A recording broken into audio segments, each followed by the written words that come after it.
삭소롬 하얀 꽃은 밤에 보아야 더 돋보이더라고요. 그래서 밤에 베란다의 삭소롬들을 영상에 담아봤어요. 보라색은 존재감이 확실하기 때문에 낮에 보아도 밤에 보아도 돋보이지만, 하얀 삭소롬은 낮에는 햇빛이 너무 밝아서 오히려 왜소해 보이더라고요. 어때요? 밤에 보는 하얀 삭소롬 참 예쁘죠? 삭소롬 꽃이 개화한 지 꽤 오래되었는데 꽃이 아주 오래가는 것 같아요. 거의 3달 가까이 이 모습을 유지하고 있거든요. 지난번 삭소롬 외목대 만드는 방법 올려드리고 많은 분들이 어떻게 하면 이렇게 많은 꽃을 피울 수 있냐고 물어보시더라고요. 오늘은 제가 삭소롬을 키우고 관리하는 방법을 한 번 더 자세히 소개해 드릴게요. 이건 현관문 밖에 복도 쪽에 걸어놓은 삭소롬인데요. 꽃들이 어마어마하게 많이 피어서 정말 잎보다도 꽃이 더 많이 피어 있는 것 같아요. 시든 꽃들을 정리해 주기는 하는데 꽃이 너무 많이 피어서 시든 꽃대 자르는 것도 참 일이더라고요. 이곳 역시 현관 밖의 복도예요. 제가 몇몇 제라늄들을 이곳에서 키우고 있는데요. 제가 사는 아파트는 구형이라 복도형으로 되어 있는데 이곳이 해가 가장 잘 드는 곳이에요. 그래서 햇빛이 있어야만 꽃이 피는 식물들은 이곳에서 키우고 있는데요. 역시 해가 잘 들어오니까 흙도 쉽게 마르고요. 식물들이 짱짱하게 잘 자라더라고요. 이 보라 삭소롬을 보고서 이웃분들이 예쁘다고 이런 꽃 사고 싶다고 하셔서 이웃 간 무료 나눔도 하면서 꽃 덕분에 좋은 일도 하게 되네요. 이 보라 삭소롬은 외목대 수영이다 보니까 제가 머리통 동그레지라고 돌려가면서 키우는데요. 자리가 비좁다 보니까 화분을 돌리면서 꽃들이 우수수 떨어지기도 해요. 조금 전 보았던 그 삭소롬인데요. 시든 꽃들이 너무 많아서 한번 정리해 주려고 이렇게 데리고 나왔어요.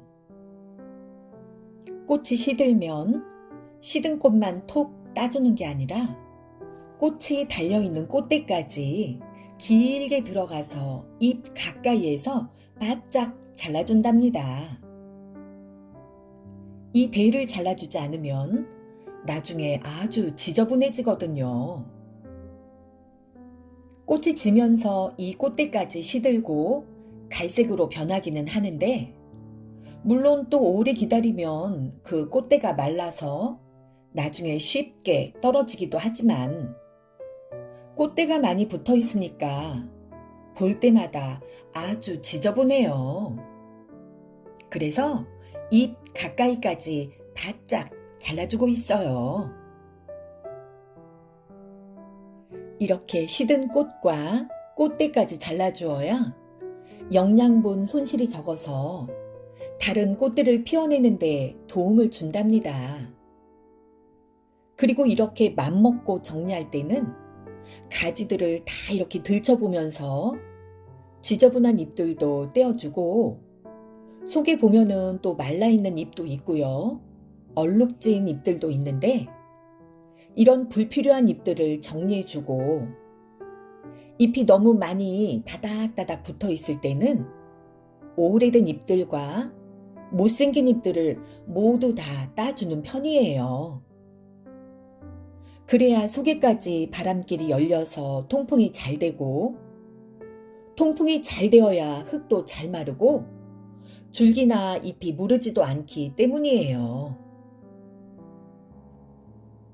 삭소롬은 하나의 꽃대에 세 송이의 꽃이 피는데 세 송이가 동시에 피고 지지는 않고 먼저 핀 꽃이 시들어 떨어진 다음엔 그 자리에 씨방이 생기는데요. 이 씨방도 바로바로 잘라주어야 다른 꽃들이 피는데 도움이 되니까 꽃이 지고 떨어진 자리에 이런 씨방들이 생기면 바로바로 잘라주세요. 이런 씨방들을 키워서 굳이 씨앗 파종을 안 해도 삭소롬은 워낙 삽목이 잘 되니까요. 이렇게 꽃이 많이 필 때는 영양을 많이 필요로 하거든요. 물만 가지고는 이렇게 꽃을 피우기가 힘들어요. 오늘은 완효성 비료인 알갱이 영양제 멀티코트를 주는 날이에요. 저는 알갱이 영양제를 3개월에 한 번 정도, 그러니까 분기별로 한 번씩 주고 있어요. 이 영양제는 물을 줄 때마다 서서히 녹아서 영양을 지속해 주는 거예요. 그리고 속효성 비료인 액비로는 피터스의 당도 비대를 사용하고 있는데요. 인산의 비율이 높아서 꽃이 피는데 많은 도움을 주는 비료예요. 제 경우에는 요즘에는 3일에 한 번꼴로 물을 주고 있는데요. 이 액비는 물에 약하게 희석해서 열흘에 한 번꼴로 주고 있어요. 또 액비를 줄 때는 목초액도 희석해서 같이 주고 있는데요. 목초액은 식물의 생장을 촉진하고 토양 개량 등 병해충 방제에 효과가 있어서 사용하고 있어요. 액비는 물의 500배에서 1000배 정도 희석하여 사용하는 건데 저는 더 엷게 해서 주는 편이에요. 이 네모난 통에 물을 가득 받아서 사용한답니다. 액비와 목초액을 희석한 물을 물 조리개에 담아서 삭소롬에게 주면 돼요. 제가 지난번 삭소롬 밭대기 만들었다고 영상에 올린 적 있죠. 여름에 삽목한 아이들이 지금은 이만큼 자랐어요. 이 아이들은 사실 지금은 자라고 있기보다는 얼음 땡 하고 잠시 휴면하는 듯 해요. 저희 베란다가 북향이라고 했죠. 그래서 햇빛이 안 들어오니까 낮에도 10도 정도밖에 되지 않는 추운 곳이에요. 장소가 부족해서 삭소롬들은 베란다에서 지내다 보니까 추워서 자라지 못하고 얼음 땡 하고 있는 거죠. 그래도 이렇게 견뎌주는 것만 해도 아주 다행이에요. 근데 얘네들 보세요. 추워서 얼었어요. 제가 이 자리를 빌어서 몇몇 분들께 죄송하단 말씀을 드려야 할 것 같아요. 이유는요, 흰색 삭소롬 분양을 많이들 원하셔서 곧 분양 한 번 더 할게요 했는데 이렇게 하얀 삭소롬들이 다 얼어버렸어요. 한 번 얼어버리면 회복이 안 되더라고요. 이상하게 이 바구니에 하얀 삭소롬만 담아 놓았었는데 보라도 같이 옆에 있었는데 보라는 괜찮았는데 하양만 가버렸어요. 하양 삭소롬이 저온에 더 취약한 것 같아요. 그래서 부득이하게 분양을 못하게 되었으니까 양해해 주세요. 요만큼 자란 삭소롬들은 오늘도 순집기를 하는 날이에요. 원하는 수영이 될 때까지 순집기를 부지런히 해야 풍성한 꽃을 피우거든요. 저는 삭소롬을 키울 때 작은 아이들 분업 시키는 거 제외하고는 분갈이는 1년에 한 번 정도 하고 있고요. 분갈이 흙에는 펄라이트를 많이 추가해서 배수에 신경 쓰고 있어요. 삭소롬을 키워보니까 더위보다는 추위에 더 약한 것 같으니까 최저 온도 5도 이상은 지켜주셔야 돼요. 햇빛을 많이 받을수록 진하고 예쁜 꽃을 피워주고요. 병충해는 한 번도 입은 적이 없을 정도로 병충해에 강한 편이고요. 여러 면에서 그리 까다롭지 않게 자라는 순둥한 아이예요.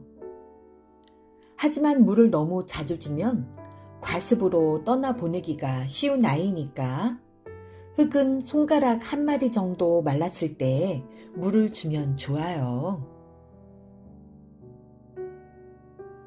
순집기한 아이들 두세 그루 합식해서 행잉으로 키우려고 또 준비했어요. 두세 차례 정도 순짓기를 더 해주고 그 다음에 꽃을 볼 거예요.